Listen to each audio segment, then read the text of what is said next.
Bonjour, je suis très heureuse d'être ici aujourd'hui parmi vous au Positive Economy Forum et de vous parler de la puissance de l'économie collaborative et comment elle contribue à créer une nouvelle idée de la valeur économique certes, mais également de la valeur sociale. J'ai une question pour vous, avez-vous peur? Ah, merci, moi non plus, mais on pourrait avoir peur.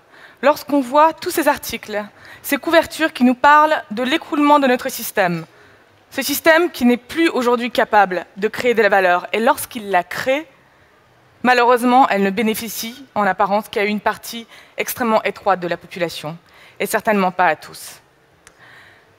En même temps que l'économiste nous parlait de la fin du monde et de l'apocalypse, un groupe de personnes, un peu partout dans le monde, dans les années 2010-2011, commençaient à se rassembler dans des salons, dans des cuisines, et refusaient de rendre les armes. Ils refusaient de reconnaître que le monde va mal.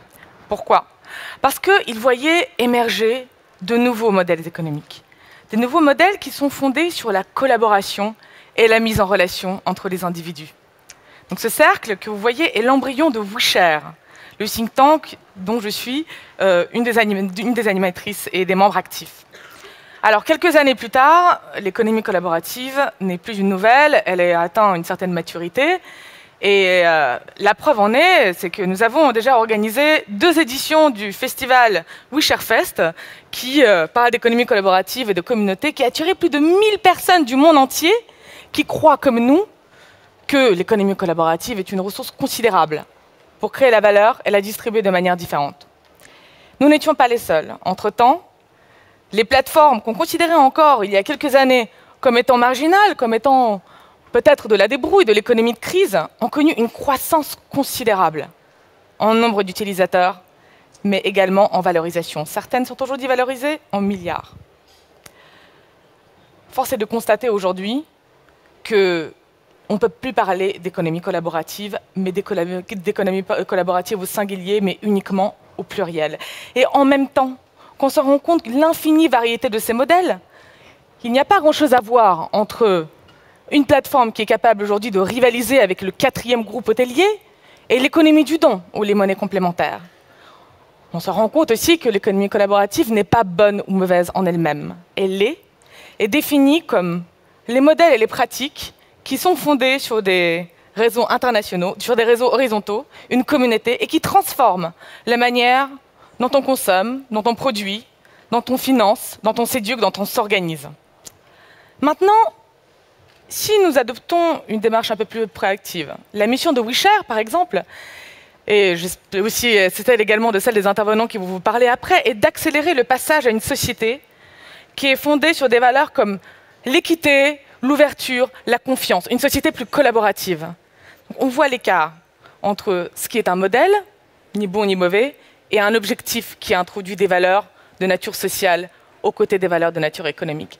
Et c'est cette démarche-là que je vais essayer d'adopter en vous parlant aujourd'hui de ces nouveaux modèles. C'est comment ils nous posent des défis, nous posent des questions aujourd'hui pour transformer le système actuel, pour transformer la société et la bâtir sur une façon différente de produire la valeur et la distribuer, mais également sur des nouvelles valeurs, sur de nouvelles missions sociales. Et le fil rouge, c'est qui bénéficie de l'économie collaborative. Alors, l'économie collaborative, en très clair, c'est le passage de ça à ça. C'est le passage d'institutions qui sont verticales ou qui sont ordonnées d'une manière hiérarchique, où certains détiennent le pouvoir et d'autres obéissent. Eh bien, l'économie collaborative, elle se fonde sur des communautés distribuées, fondées sur l'humain, où le pouvoir, lui aussi, est distribué. Pouvoir économique, pouvoir également de décision. Donc c'est un peu un bouleversement. Et maintenant, si on applique cette idée aux secteurs économiques que sont la consommation, que sont la production, que sont la finance ou l'éducation, on perçoit à quel point ils sont bouleversés par ce nouveau paradigme, car c'est un véritable paradigme. Il est fondé sur certaines valeurs qui sont les contributions individuelles, et non plus le travail d'un côté et le capital de l'autre. Sur l'existence d'une communauté qui va interagir entre elles, entre les individus qui vont se mettre en relation. L'expérience prime sur la simple consommation, soit d'un bien, soit d'un service, et sur la simple production. C'est vraiment l'expérience sociale qui est importante. L'accès, que ce soit aux compétences ou aux biens, prime évidemment sur leur propriété, donc sur l'investissement lourd. Le social est clé. C'est grâce aux réseaux sociaux que l'économie collaborative a acquis en quelques années une telle puissance. Et évidemment, la confiance, la valeur dont je vous parle depuis le début, est au centre de l'existence et de l'animation de ces communautés. Eh bien, quand on applique ces valeurs au monde qui est là, tout explose. Vous avez toujours pas peur? Ok. Alors, plutôt que de parler de secteur économique, j'ai décidé de me concentrer sur les institutions qui font notre société, pour vous montrer en quoi elles sont très fortement influencées et impactées par les quelques principes que je viens de vous présenter et qui sont communs au projet de l'économie collaborative. La première, c'est l'entreprise. L'entreprise, c'est l'unité de production de la deuxième révolution industrielle. Elles sont aujourd'hui dans une situation où elles sont concurrencées par des places de marché qui sont plus efficaces, qui offrent une meilleure expérience et qui sont moins coûteuses. Il y a donc un véritable changement de la répartition des parts de marché. Mais ce n'est pas seulement ça. Je crois que le plus important, c'est la contestation de leur organisation. L'organisation interne, qui elle aussi est institutionnelle, hiérarchique, qui va de haut en bas et non pas distribuée. Aujourd'hui, les travailleurs, les différentes parties prenantes veulent au contraire disposer d'un certain pouvoir à l'intérieur même de l'entreprise, et notamment les employés. Tiens, le travail. Le travail, sujet extrêmement sensible dans les temps où le chômage augmente, on a l'impression que jamais elle ne va redescendre. Le travail est la deuxième institution extrêmement impactée. Pourquoi? Parce qu'en fait, on n'est plus dans une société de travailleurs qui sont contractualisés en CDI et qui travaillent en échange d'un salaire. Ce n'est plus le cas sur les plateformes collaboratives.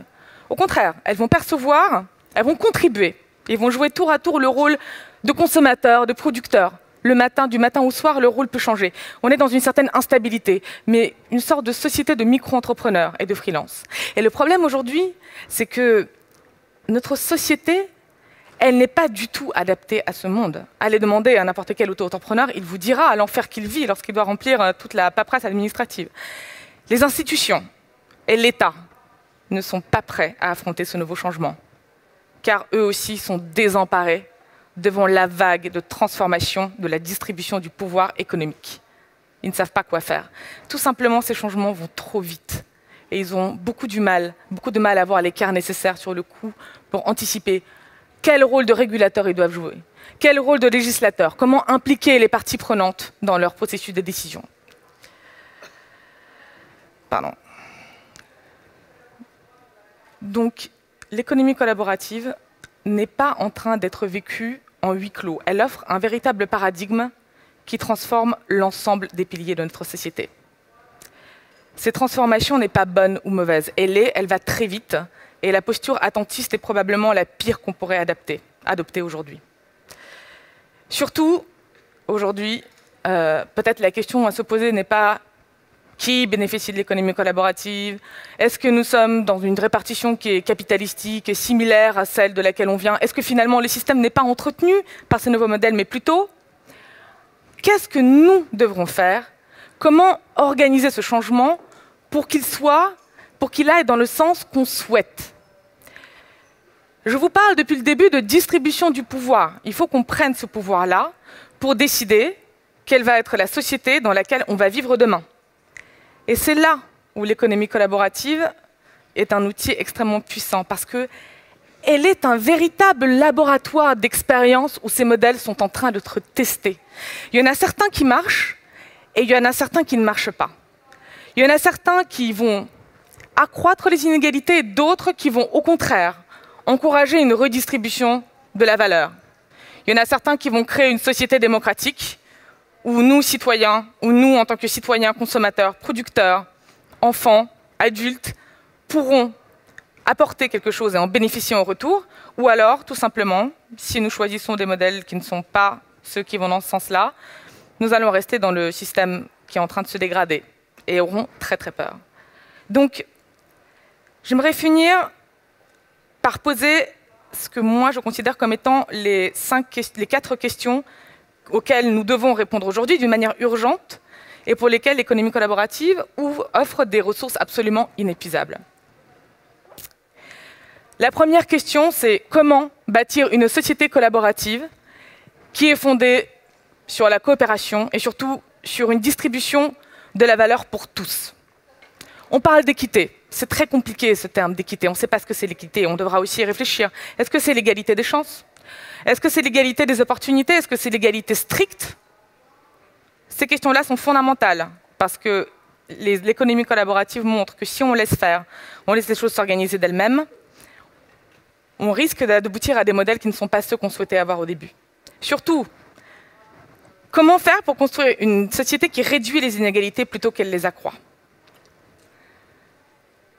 Comment les organisations et les entreprises vont s'adapter au changement? Vont-elles l'accepter? Vont-elles faire des alliances avec les nouveaux les challengers qui sont aujourd'hui sur le marché? Ou vont-elles se braquer, garder leur organisation? C'est une question fondamentale. Il est beaucoup plus intéressant aussi de se poser la question de comment elles vont se réorganiser de l'intérieur. Comment elles vont adopter une structure plus fluide, plus horizontale, qui distribue le pouvoir à toutes les parties prenantes. Car une des conséquences de ce qui se passe aujourd'hui dans l'économie collaborative notamment, c'est que les gens veulent avoir le pouvoir pour pouvoir décider d'eux-mêmes. Ils veulent avoir le pouvoir de décision qui va avec le pouvoir économique qu'on leur offre. Et c'est au sein des organisations, c'est au sein des entreprises que se passe cette transformation. Enfin, est-ce qu'elles vont continuer à considérer que le profit économique, que la création de valeur purement économique est leur seule mission? Ou ont-ils d'autres missions? Des missions sociales, des missions d'unité, de création du lien social entre les différentes personnes qui travaillent au sein de ces organisations? Je crois que l'économie collaborative offre des solutions sur ce sujet précis, puisque les rôles sont mouvants et qu'elle montre comment ces rôles mouvants peuvent se composer avec une prise de décision. Et le travail. C'est encore une fois le sujet le plus compliqué parce que le travail est au centre de nos sociétés aujourd'hui.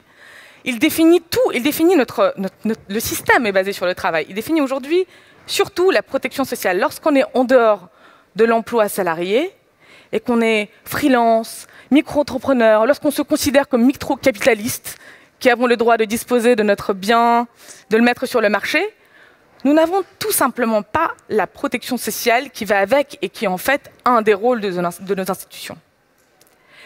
Donc c'est vraiment un des défis les plus importants aujourd'hui parce que le fait est que le travail est en train de changer de visage. Il le change d'une manière définitive et irréversible. Et on ferait mieux de trouver les bonnes structures pour que ce travail de demain, il offre au moins un niveau de protection aux plus fragiles de la société que nous voulons construire.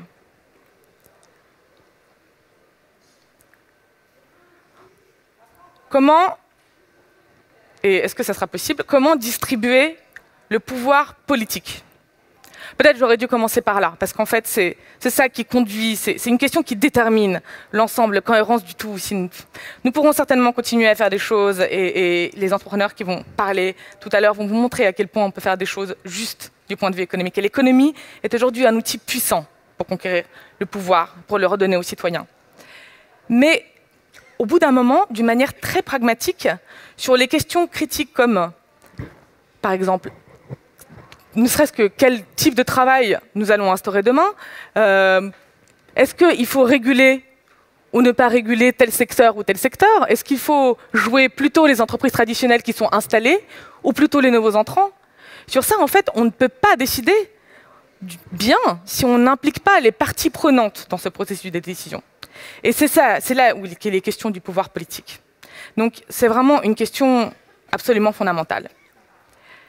Bien sûr, est-ce qu'on pourra le faire sous les institutions, le gouvernement actuel, avec les réglementations qu'on a, ou est-ce qu'il faut qu'on réinvente totalement les institutions dans lesquelles on fonctionne, et notre organisation sociale, et même la nature même peut-être de nos régimes.